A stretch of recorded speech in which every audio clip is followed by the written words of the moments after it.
There's two main things that get you a rapid, drastic amount of swing speed. This is PGA teaching pro Jaacob Bowden, who is one of the early pioneers in speed training. For years, Jaacob has been developing and refining a speed protocol that, used over the course of a couple weeks, will commonly get people 30 yards, sometimes more. And we're really lucky today because he's going to show it all to us here on Be Better Golf. That is a bomb. Every golfer wants to hit the ball further, including you. I know this. So I've brought out one of the best experts in how to get more power, speed, and explosiveness into your game. His name is Jaacob Bowden. Hey, Jaacob. Hey. How's it going? Jaacob has written articles for all different kinds of high-end golf publications, and he took himself, we were just talking about it, from an average golfer, and in about the course of less than a year to be like mini tour level, and then in the course of a few more years, all the way up to being a world ranked golfer, one of the longest long drivers, and everything from being an average golfer.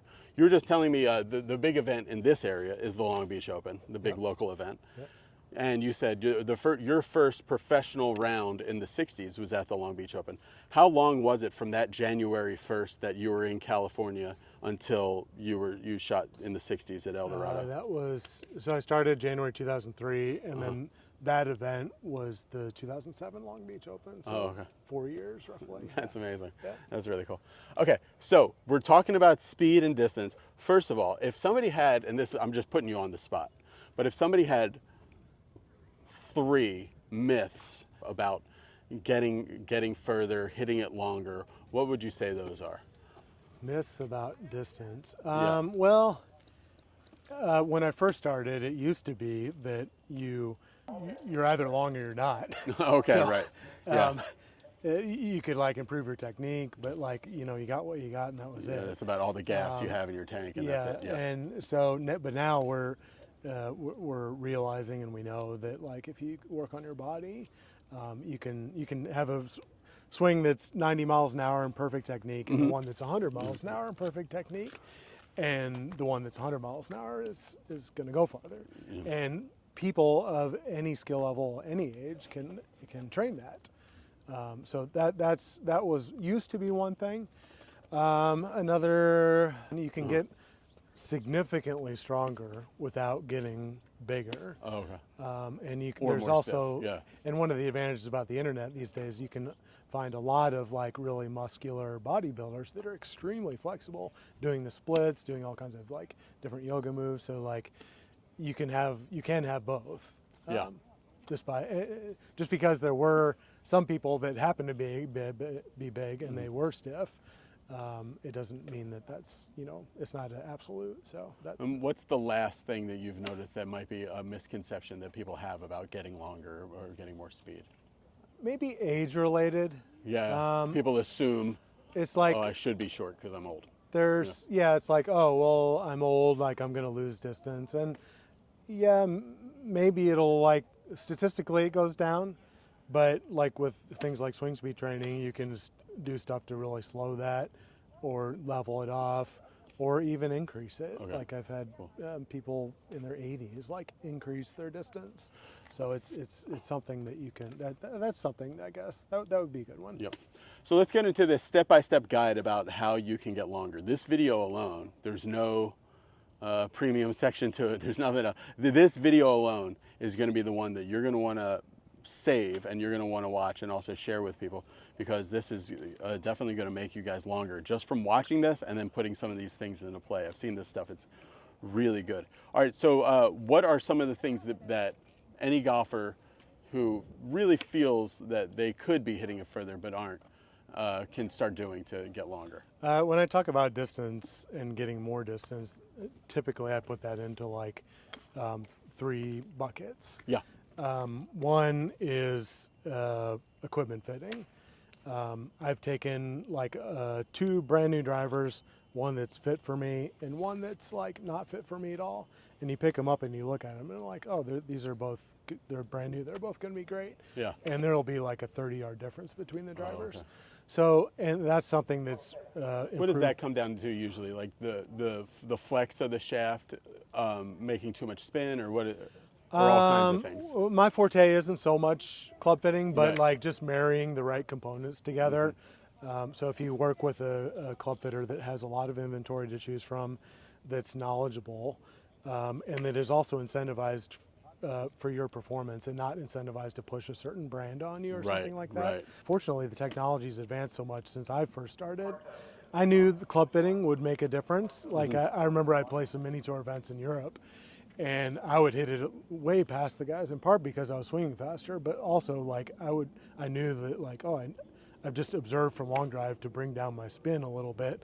I can fly it a lot farther and get a little bit more rollout. So, but nowadays that's something that what was kind of reserved for tour players before is now a lot more accessible, and it's very low hanging fruit, and if you got a little bit of money to spend on it, it's worth it, because you don't have to change your swing. You don't, so you can just get fit for it, and it's right away. You can sometimes not only be longer, but also have a tighter dispersion. Right. So, All right, so that's your 4 buckets. So that's our three, club yeah. fitting. Club fitting is one of them. Yeah. Another is technical changes. There are certain technical things that lend themselves to hitting farther. Right. Like But plane or center face contact, I or would what kind of things say you're talking about? one that we talked about in the Mike Austin section where you're using your hands a little bit more. That's More free release. longer hitters, I think, tend to like, and particularly ones that don't look like they're hitting it far, tend to use their hands really well. Oftentimes you'll see like high hands are a little bit, so if you're looking down the line and you're kind of somewhere between your head and your shoulders versus like really flat. Okay. Higher up, you can get a little bit more speed. You look at the long drive guys; they usually have higher hands. You can work with gravity a little bit more. So if you go to the gym and try and pull weight down, it's a little bit easier than trying to pull it around Sideways, you. yeah. So that's another thing. Length of backswing, there's a correlation with that. Some of these long drive guys now, like they'll come around and the club is like, Yeah. you can see the club come around in Sure. your peripheral view, and it comes back to the ball. Making swing changes, technical changes, is dangerous. Yeah. It can, like, I've seen guys. There's this one guy I played with in Europe. He was a professional soccer player. He retired from soccer. He wanted to take up golf. He wanted to be a pro golfer. And then he got good really quick. He was shooting in the 60s. He was winning some mini tour events. He was good enough to play on the European tour. It was a terrible looking swing though. Oh, okay. And he was like, oh, well, now to get to the next level, he didn't realize he was already good enough. Gonna clean up Let some me just things, yeah. make it a good swing, and then all of a sudden, instead of shooting, I remember he shot 64 in some tournaments, often in the 60s, and then I catch him later, and I was like, gosh, he's like 74, 76 now, and So he's you got a prettier looking swing and a worse he looked golf better, game. but Yeah. a worse golf game. So Yeah. I guess the point of that is technical changes. You got to be really careful with those. But the one thing that you hear a lot about in golf now is just the foot powder spray.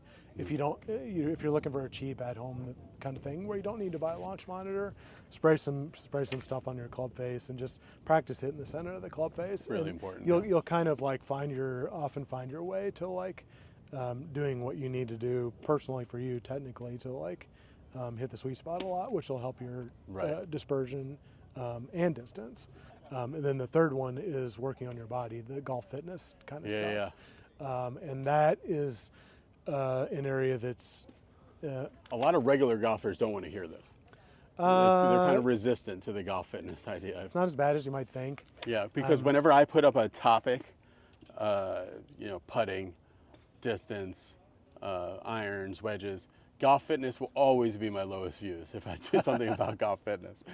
But you said it doesn't always have to be like what they're thinking of, maybe.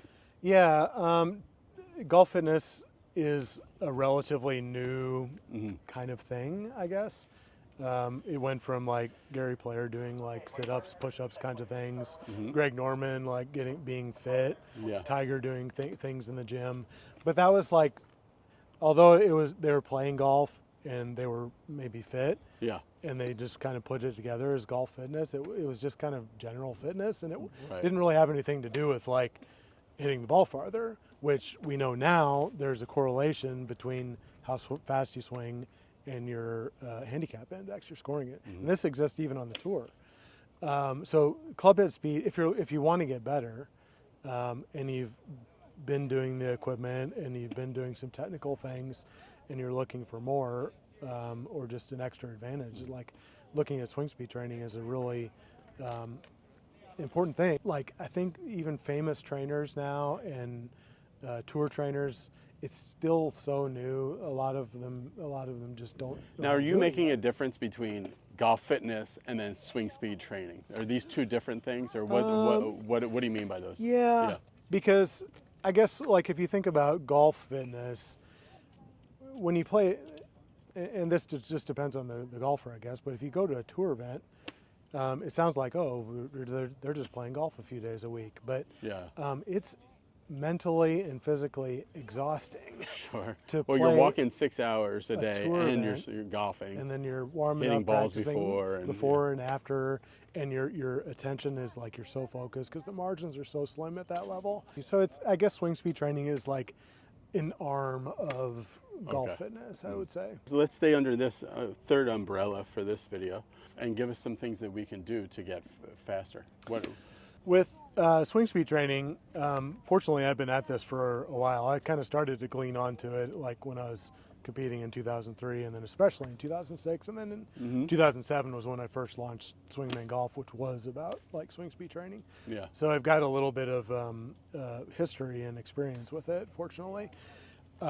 There's, in swing speed training, I kind of put it as like basic, intermediate, advanced. Okay. Basic and intermediate is kind of stuff that you can do at home or take with you on the road if you're traveling for business, or if you're a golfer, you can take with you in your golf bag or whatever. And then the third, the more advanced stuff is like, all right, I'm in the gym, I'm maybe a long drive person, or just someone that's looking to get max possible distance out of my body.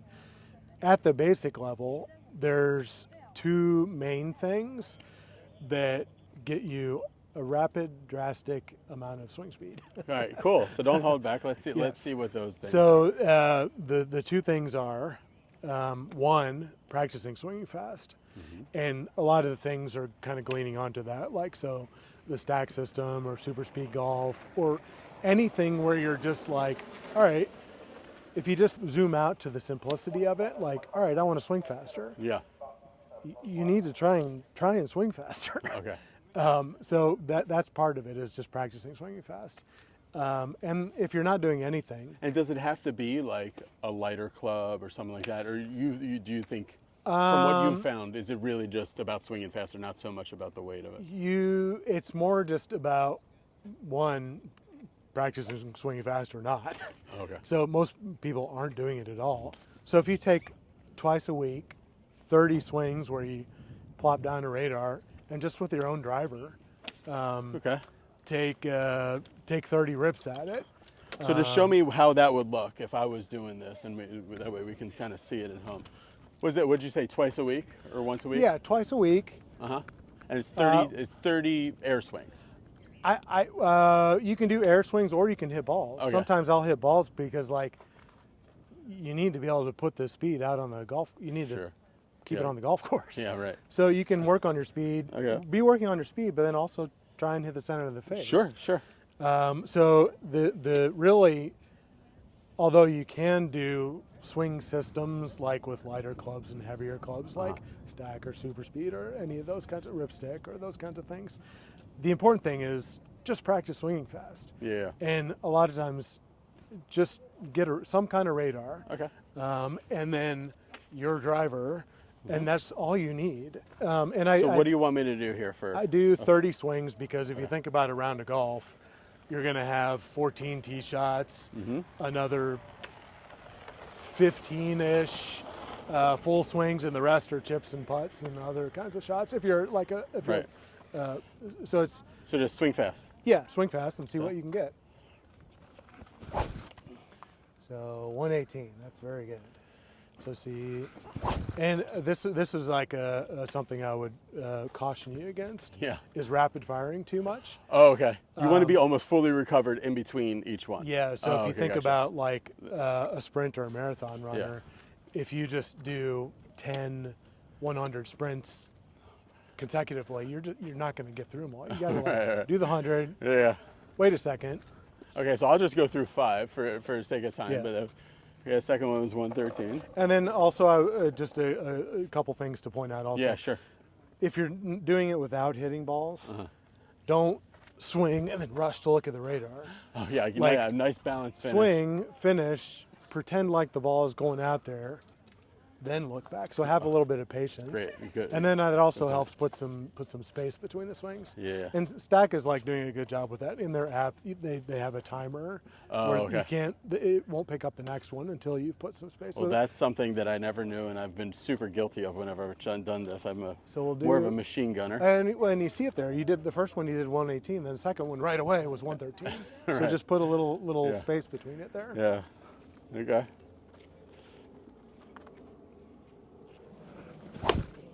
Very good, 123. All right. And then even there, peripherally, I thought you looked too quickly. So, it felt like a good swing, so I wanted to see. Yeah, all right, so I got to stick out. All right, for the last 2, I'll actually hit balls. Okay. And if you're hitting balls, so you can also work on your speed and try and hit it reasonably straight. Right. So you're getting a little So bit you'll of both. throttle yourself a little bit to find the face, but Yeah. hopefully Well, no, for the purposes of swing speed training, you want to try to go you as have much your as you can. hit it straight speed, and then you have your max speed.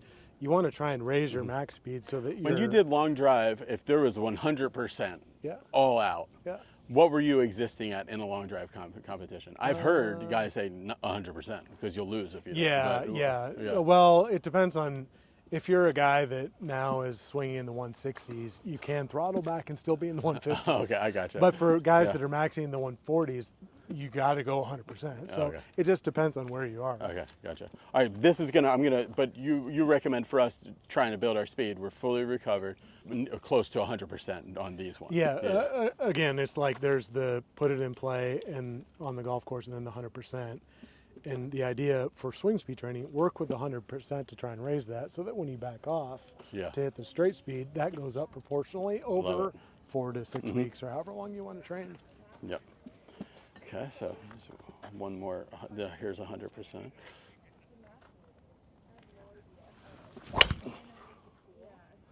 That is a bomb.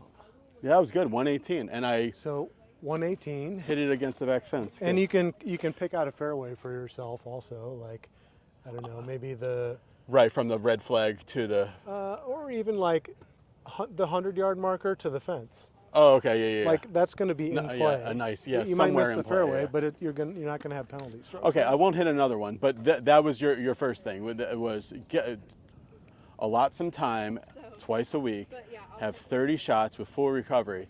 So if you wanted to, you could do 30 shots in a minute and a half. But you're talking about take some real time. Yeah, don't like rapid fire. Right. And what's the second part of this basic speed building protocol? So that's the part that the industry is starting to glean onto. Yeah. And if you're not doing anything to practice your speed, then you start practicing your speed. That's where you're starting to see some gains. But what the industry hasn't really gleaned onto yet is the other part, the other pillar, and that is making your golf swing muscle stronger. Thanks for watching, everyone. There is another part coming out with all the strength stuff that will be the next video. At first I was going to make this all one video, but there was so much information that was going on so long that I have to cut it into 2 different parts so we get it all done and I can get it all edited in time. So thanks for watching. Be sure to hit the subscribe button so you see that next video. It's a whole series of band exercises that you can do anywhere with bands that you can get on Amazon, just a certain type of band. And you do these isometric holds, and if you do them in this progression, it starts to really leak into your speed. So thanks to Jacob for giving us all this information. Thanks to you for watching. If you want detailed instructions and some more in-depth information about how he gets these wild speed transformations out of people, go to Swingman Golf. Be Better Golfers have a 25% discount off there on that website if you use the link in the description. And you'll see more with Jacob on the Be Better Golf members site, and if you hit the subscribe button below. Thanks for watching. Bye.